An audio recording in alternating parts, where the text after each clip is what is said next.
This guitar is my Gibson Custom Shop 1958 reissue, aged in a special edition sweet cherry color. And in pretty much every way, this guitar is objectively fantastic, but I'm selling it.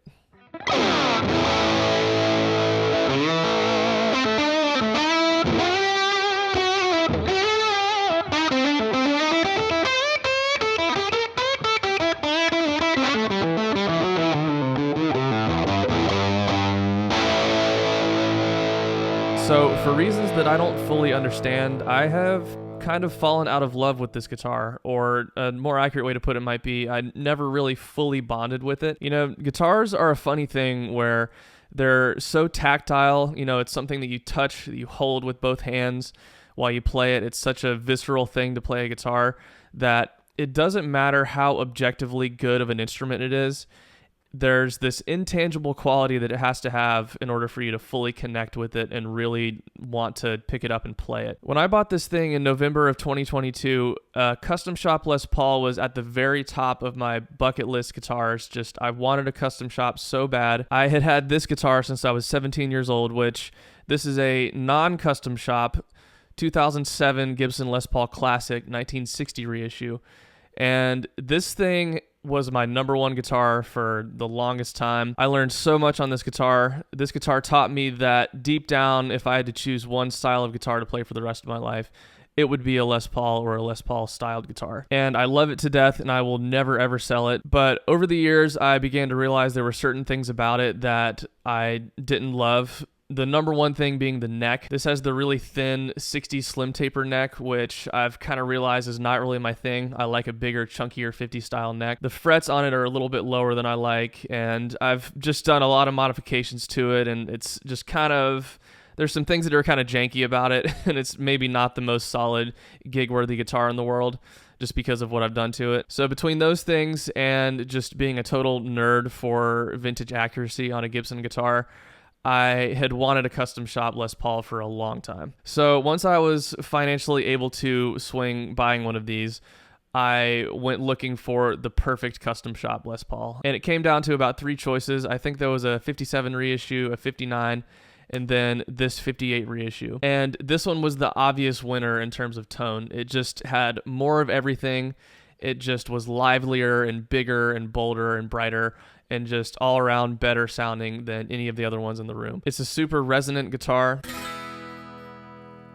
It's a pretty good weight for a non-chambered Les Paul. I'm pretty sure it came out to about 8.4 pounds. The neck feels awesome. It's got that big chunky 58 profile, which I like. It is aged, but not a Murphy Lab. It's a pre-Murphy Lab aged Les Paul, and it just looks and feels great. It's not quite on the level of authenticity of a Murphy Lab, but it still feels just really nice in the hands. And the color is unique, obviously. I mean, you don't see a ton of custom shop Les Pauls in this red color. And I thought the color was cool. I wasn't necessarily out there looking for a red Les Paul, but the fact that it sounded the best out of the ones that I tried and had the neck that I wanted was the deciding factor for me. So I ended up going with this. And while I was really excited to finally have bought a custom shop Les Paul, in hindsight, for some reason, I just didn't quite have the level of excitement that I thought I would feel upon getting one. I mean, I was happy. I was grateful to have one. I was stoked to show it to everybody. It was the main guitar that I played for at least a couple months. And the whole time I recognized that it was an amazing guitar, but for some reason it just never fully felt like my guitar. You know, there's that feeling you get when you have a guitar that you just really, really dig, that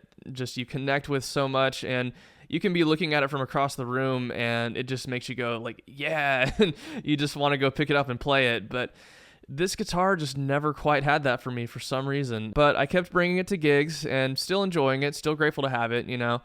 And I started using it in my Instagram videos, and this was actually the guitar I was playing in the fateful video that Rhett Shull found and eventually led to him making his YouTube video about me, which resulted in my blow up on YouTube and Instagram, and it's probably the reason why most of you guys know who I am and are watching this video right now. So in a way, I owe a lot to this guitar because if you go watch the video, it's just the red of this thing is just really bright and stands out, and I feel like it probably just helped that video just be seen and, you know, bring me a lot of attention online. So in that way, I'll always be grateful for this guitar, and I don't regret buying it. It was an important guitar for me to have, but the longer I've had it since then, I've kind of grown to not love the tone of it so much either. You know, I'm mainly a bridge pickup guy, especially at the smokestack gigs. Like, I live on the bridge pickup 99% of the time. And I think this bridge pickup just maybe is a little bit thin sounding for me. It's the stock, just custom bucker bridge pickup, Alnico 3 magnet, kind of lower output. And, you know, I always roll back my tone knob quite a bit, maybe to anywhere between like 4 and 7, depending on what I'm feeling. And usually that is enough to kind of take away enough harshness and that, you know, extra upper mid high kind of thing that can sound just unpleasant, especially with slide. And for some reason, there's just a certain frequency that I just can't dial out with the tone knob on this thing. And, you know, normally if it was a guitar that I was really committed to keeping, I would probably swap the pickups and change out the pots and everything. But because I never fully connected with this guitar in the ways that I mentioned previously, tone aside, I feel like it's not really worth the time, money, and effort to try and swap out all the parts and find just the right setup for this guitar. And for those reasons, I am letting go of this guitar.